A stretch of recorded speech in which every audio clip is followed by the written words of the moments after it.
Selamat siang Bapak Ibu guru yang ada di sini. Selamat siang semuanya ya. Salam sejahtera untuk kita semua. Dan saat ini sebelum kita memulaikan kegiatan diseminasi di sekolah ini mengenai pemahaman dan pengalaman budaya positif, kita akan berdoa menurut agama dan kepercayaan kita masing-masing. Mari kita berdoa. Berdoa selesai. Oke, terima kasih ya. Saya harap walaupun kita di siang hari yang begitu panas terik ini, kita tetap semangat pagi ya. Dan saat ini izinkanlah saya akan menyampaikan kegiatan pada modul 1.4 tentang budaya positif yang saat ini saya sementara menjalani pendidikan guru penggerak.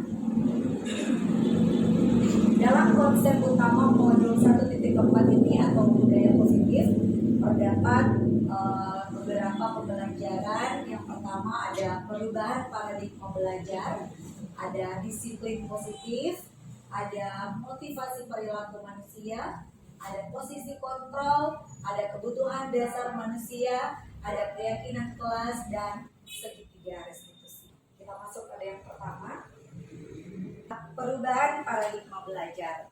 Sebelumnya, pembelajaran dengan paradigma baru ini dirancang berdasarkan yang terdiferensiasi, sehingga setiap peserta didik belajar sesuai kebutuhan dari tahap perkembangan untuk mewujudkan profil pelajar Pancasila.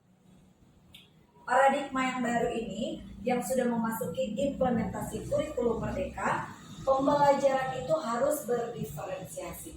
Saya yakin dan percaya Bapak Ibu guru sekalian sudah pernah mendengar kata diferensiasi. Diferensiasi ini sendiri artinya pembelajaran itu harus memiliki keunikan setiap peserta didik dalam kelas tersebut untuk mewujudkan profil pelajar Pancasila. Ya, profil pelajar Pancasila kita sudah tahu bersama ya, ada 6 dimensi dalam profil pelajar Pancasila. Bisa kita sebutkan bersama-sama Bapak Ibu sekalian, 6 dimensi itu apa saja? Iya, Ibu Fiska? Beriman dan bertakwa kepada Tuhan Yang Maha Esa. Iya, luar biasa. Benar sekali, beriman, bertakwa kepada Tuhan Yang Maha Esa dan berakhlak mulia. Selanjutnya, mandiri ya, gotong royong, kreatif, bernalar kritis,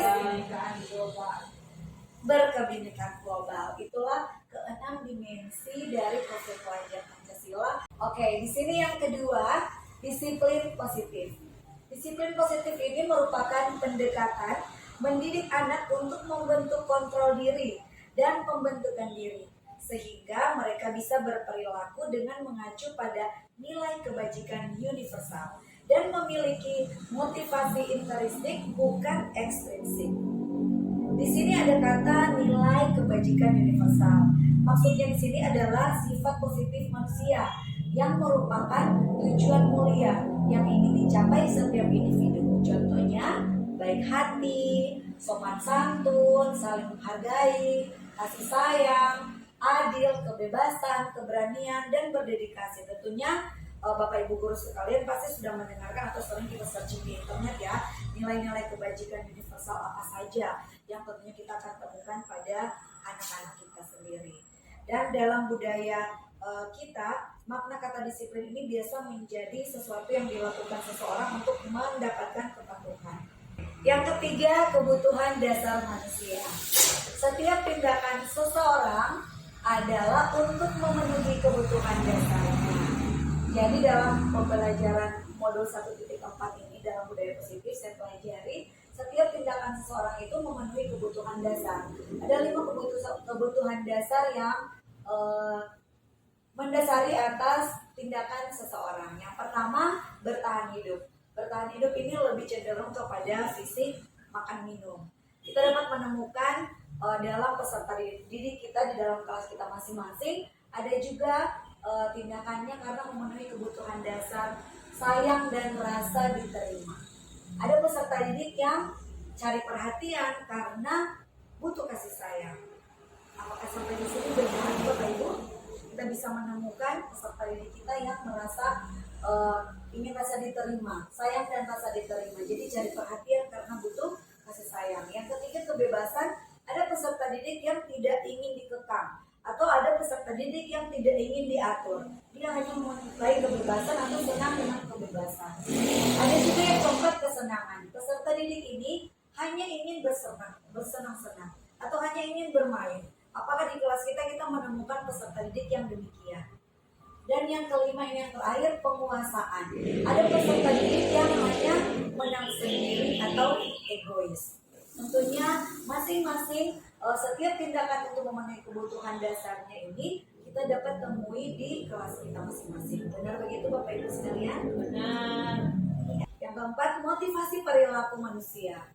Motivasi di sini merupakan dorongan yang timbul pada diri seseorang secara sadar atau tidak sadar untuk melakukan suatu tindakan dengan tujuan tertentu. Bapak Ibu guru sekalian, dalam modul ini saya mempelajari ada konsep disiplin dengan identitas gagal, ada pula konsep disiplin dengan identitas berhasil. Di sini motivasi khususnya ini khusus sebagai siswa ya, sebagai seorang peserta didik. Di sini biasa motivasi khususnya siswa untuk menghindari ketidaknyamanan dan hukuman, ada juga untuk mendapatkan imbalan atau penghargaan dari orang lain, dan yang terakhir untuk menjadi orang yang mereka inginkan dan menghargai diri mereka sendiri. Kita bahas lebih lanjut. Di sini ada contoh hukuman. Hukuman adalah bentuk pengendalian perilaku seseorang yang bersifat memaksa dan menyakitkan dengan menciptakan identitas gagal. Apa maksudnya di sini? Maksudnya adalah hukuman itu pasti menyakitkan sesuai yang tadi ya yang sudah kita bahas di konsep disiplin, menyakitkan untuk semua peserta didik. Karena dengan hukuman pasti peserta didik itu tidak akan nyaman untuk yang dihukum ya, khususnya peserta didik itu bisa merasa takut, memaksakan tujuan.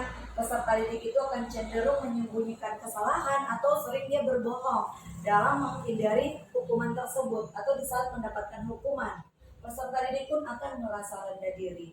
Maksudnya hukuman dari guru memang untuk mendisiplinkan peserta didik, tapi dengan memaksa peserta didik menuruti apa yang guru inginkan untuk peserta didik tersebut. Penghargaan, wow, ternyata penghargaan ini juga masuk pada konsep disiplin identitas gagal. Secara pribadi ya, saya pun seringkali menggunakan penghargaan ini di dalam kelas. Saya tidak tahu, mungkin Bapak Ibu sekalian juga pernah memberikan penghargaan kepada siswa, apalagi di mata pelajaran tertentu seperti matematika, bahasa Indonesia, agama, PJOK, dan lain-lain ya. Ternyata penghargaan ini yang saya pelajari di sini, penghargaan termasuk konsep disiplin dengan identitas gagal, yang artinya tidak efektif karena di sisi positif ada sisi positifnya, ada juga sisi negatif dari penghargaan tersebut.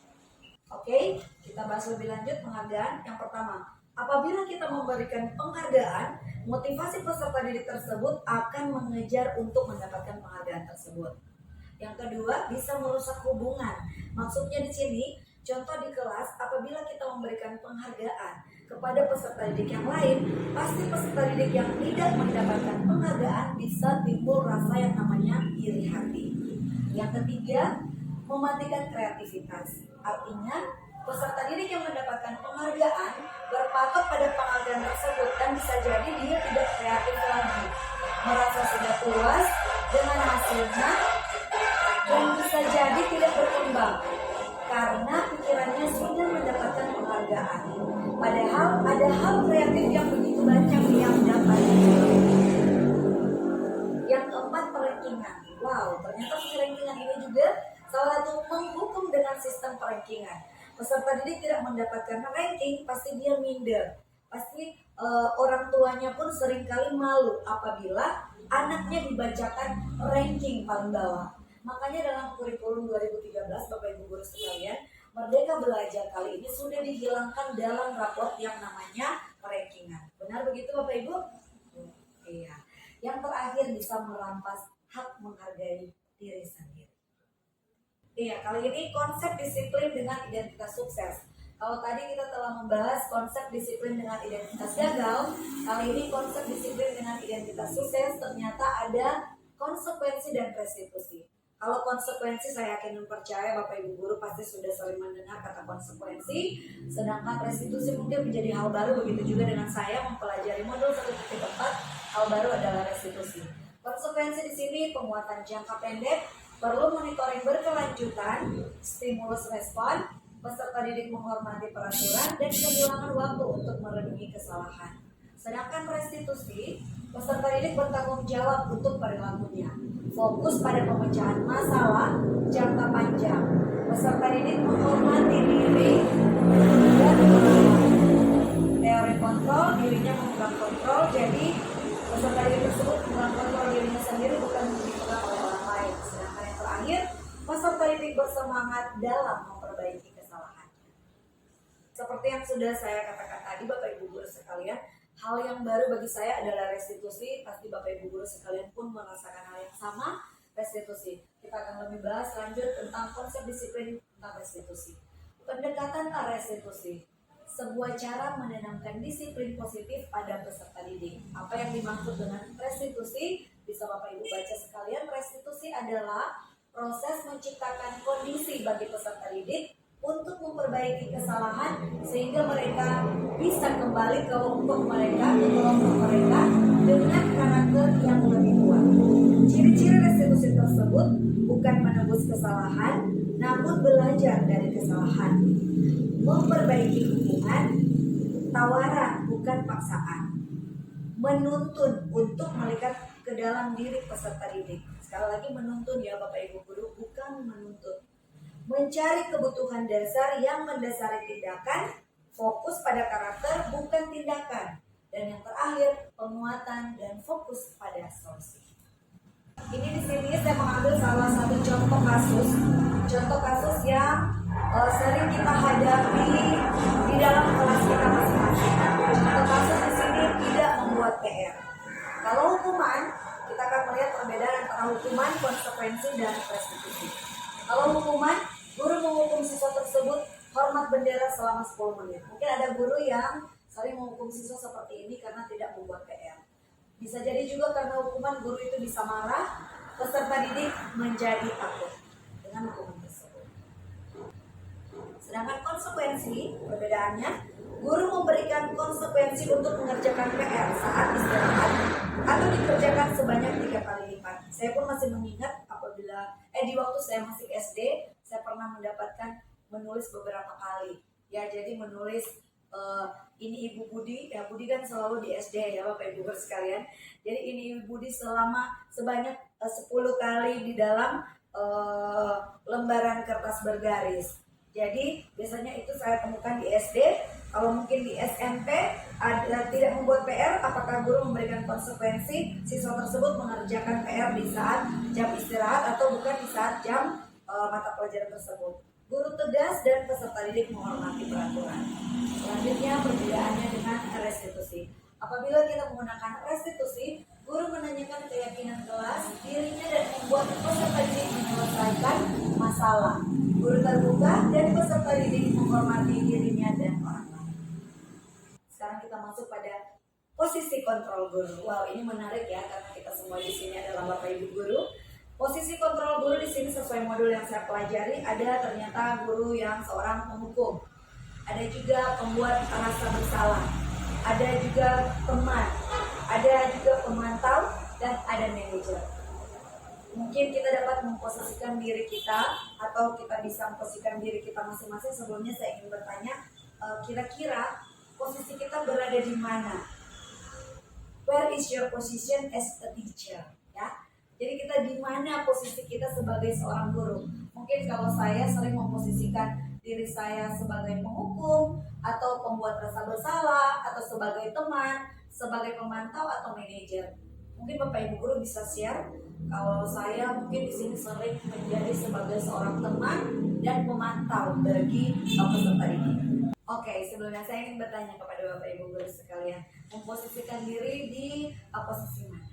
Ibu Yeni mungkin? Ibu teman dan pemantau. Wah, biasa ya. Mungkin Ibu Fiska di posisi mana sebelumnya? Apakah mungkin di penghukum atau sudah langsung ke manajer? Bapak Yere bagaimana Kak? Sering? Oke. Sebagai contoh kalau di sini penghukum, contoh kalimat yang biasa kita keluarkan untuk peserta didik itu adalah patuhilah aturan sekolah lalu berdiri di depan sini. Contoh apabila dia seorang penghukum, membuat rasa bersalah. Berapa kali Bu Guru harus memberitahu, Bu Guru kecewa sama kamu. Jadi kita membuat anak itu seakan-akan dia bersalah atau merasa bersalah. Kalau sebagai teman, ayolah tertib, buat Ibu Guru bangga. Kali ini tidak apa-apa kamu salah. Kalau sebagai pemantau, kamu sudah melanggar apa peraturan dan konsekuensinya. Bisa pertanyaan-pertanyaan atau kalimat yang keluar dari Bapak Ibu guru sekalian, ini hanya sebagian contoh kecil ya yang saya coba tanamkan atau coba masukkan dalam 5 posisi kontrol guru. Yang terakhir ini ada manajer. Apakah kamu tahu kesalahanmu? Kira-kira bagaimana kamu memperbaiki? Ya kira-kira kita memposisikan posisi kontrol guru kita berada di mana? Ya, oke itu based on yourself. Oke, next. Keenam ini ada keyakinan kelas. Ya, ini yang saya ingin bersama-sama kita memberikan satu pemahaman. Sebelum saya masuk pada materi keyakinan kelas, saya akan memberikan pertanyaan pemantik kepada Bapak Ibu guru sekalian. Mengapa kita memiliki peraturan tentang penggunaan masker dan mencuci tangan setiap saat? Yang kedua, mengapa kita memiliki peraturan penggunaan helm pada saat mengendarai kendaraan roda 2 atau motor? Nah, kira-kira kalau Bapak Ire, kenapa Pak peraturan penggunaan helm pada saat mengendarai motor roda 2? Karena Bapak Ire dari rumah ke sekolah menggunakan motor ya Pak, selalu menggunakan helm. Apakah takut ditilang Pak? Untuk keselamatan luar biasa ya. Karena bukan karena peraturannya Pak, bukan karena peraturannya ditilang mengeluarkan uang berapa banyak. Ya, mengapa kita memiliki peraturan tentang penggunaan masker dan mencuci tangan setiap saat? Mungkin Ibu Fiska?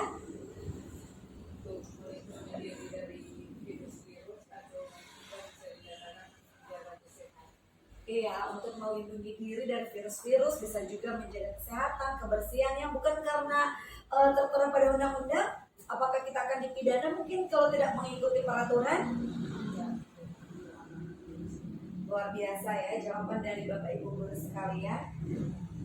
Jawabannya di sini untuk keselamatan, yang satunya lagi untuk kesehatan. Kedua jawaban ini untuk keselamatan dan untuk kesehatan. Kedua jawaban ini karena kita meyakini atau karena keyakinan kita, bukan karena peraturan.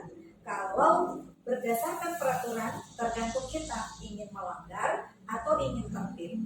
Kalau tertib, kita yakin kita sehat. Kalau melanggar, berarti ada resiko. Oke, sampai di sini dapat dipahami. Sampai di sini Bapak Ibu guru sekalian. Bisa minta tepuk tangan sekalian. Oke, yang tadi keyakinan Bagaimana pembentukan keyakinan kelas? Di sini keyakinan kelas itu beda dengan peraturannya. Seperti yang tadi sudah saya gambarkan, kalau kita yakin pasti kita akan melakukannya. Kalau peraturan kita ingin melanggar, berarti kita terima resikonya. Pembentukan keyakinan kelas di sini lebih abstrak dari peraturan, dibuat dalam bentuk positif. Semua warga kelas dilibatkan saat membuat keyakinan kelas, berupa pernyataan universal yang tadi kalau kita sudah sempat melihat ya, di nilai kebajikan universal. Sedikit saja agar mudah diingat. Jangan kita membuat keyakinan kelas kita sudah begitu banyak. Seperti saya mengingat kepala sekolah waktu pemaparan visi sekolah yang berpihak atau berpihak pada murid, lebih baik dia sedikit saja tetapi kita laksanakan daripada dia begitu banyak tapi tidak terlaksana. Sama seperti keyakinan kelas, sedikit saja agar mudah diingat. Yang terakhir, sesuai dengan kondisi kelas dan sekolah agar mudah diterapkan. Ini adalah contoh beberapa keyakinan kelas yang akan kita terapkan bersama kelas kita. Ada disiplin waktu, ada bisa belajar dengan antusias, semangat dan percaya diri. Jadi kata-katanya kita lebih positif ya. Kita tidak menggunakan kata-kata negatif seperti jangan ya. Kita lebih dominan ke kata-kata yang positif. Saling menjaga kebersihan dan keindahan, saling membantu dan bekerja sama, menghargai guru dan teman, gemar membaca dan menulis sebagai budaya positif, saling menerapkan 5S, senyum, sapa, salam, sopan, dan santun. Yang terakhir, segitiga restitusi. Ini yang tadi sudah kita bahas bersama ya, kata yang paling terbaru yaitu restitusi. Ternyata segitiga restitusi ini dalam menyelesaikan suatu masalah, kita bisa menggunakan segitiga restitusi dengan tahapan. Ada 3 tahapan. Kenapa disebut segitiga? Karena dia memiliki 3 step. Yang pertama itu menstabilkan identitas, yang kedua validasi tindakan yang salah, dan yang ketiga menanyakan keyakinan. Saat ini saya ada contoh yang sudah saya terapkan kepada peserta didik menggunakan segitiga restitusi.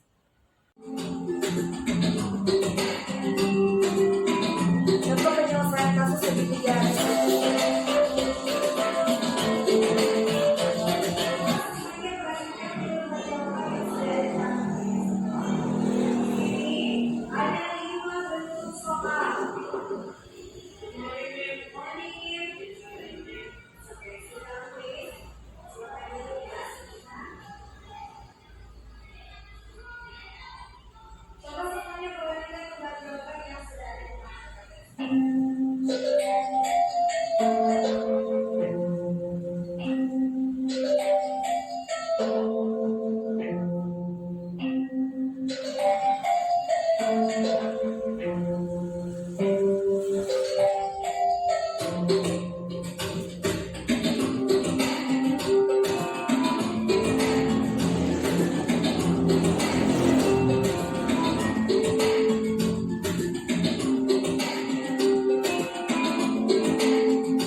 Semua manusia itu tidak ada semua pernah melakukan kesalahan, termasuk dia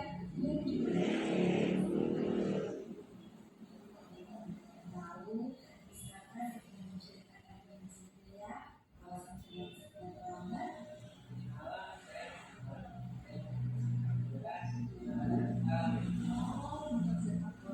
jalan dunia ya sekarang di sini ya untuk jalan dunia. Oke ya, jalannya dua Tadi ini bertanya apakah saya tidak masih ingat ini tidak pasti sebelumnya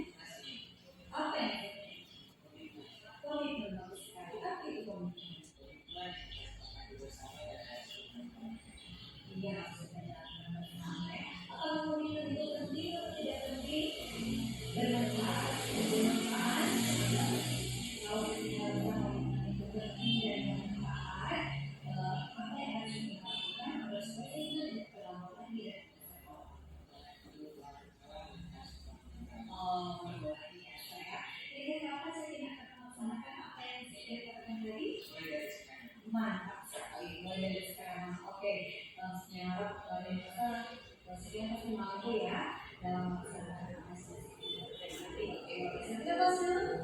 iya benar. Iya Bapak Ibu guru sekalian, itulah contoh kasus yang pertama tadi datang terlambat.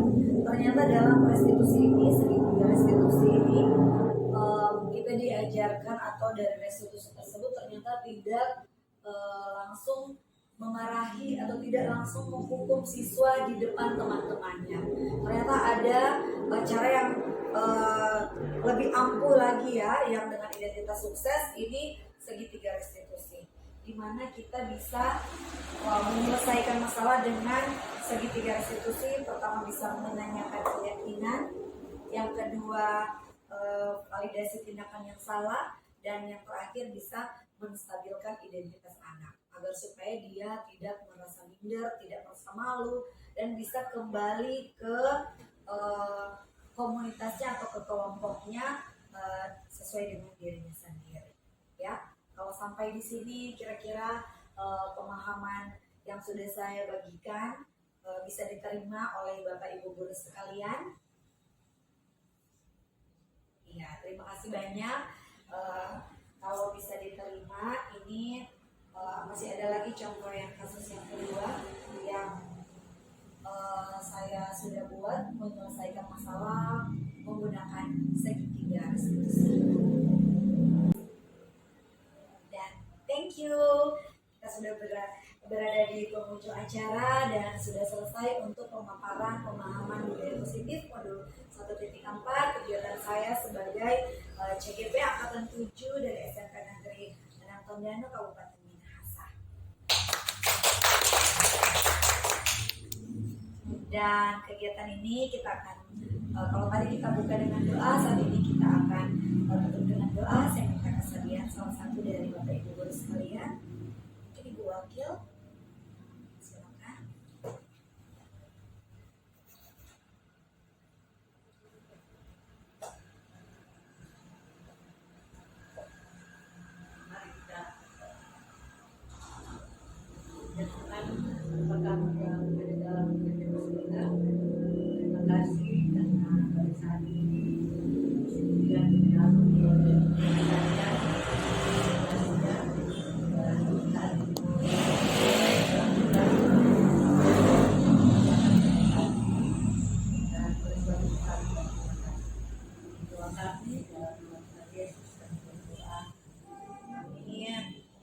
Terima kasih buat semuanya.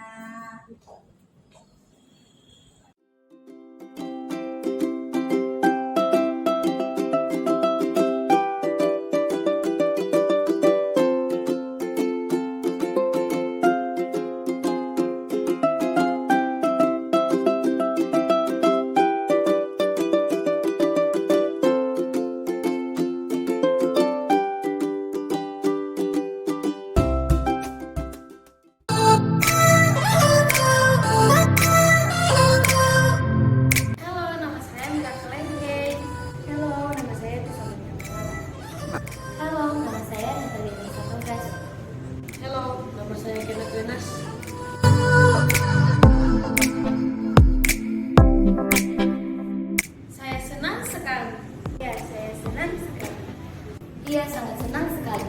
Sangat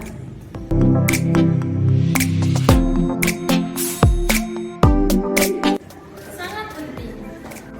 Sangat penting. Iya, sangat penting. Sangat penting.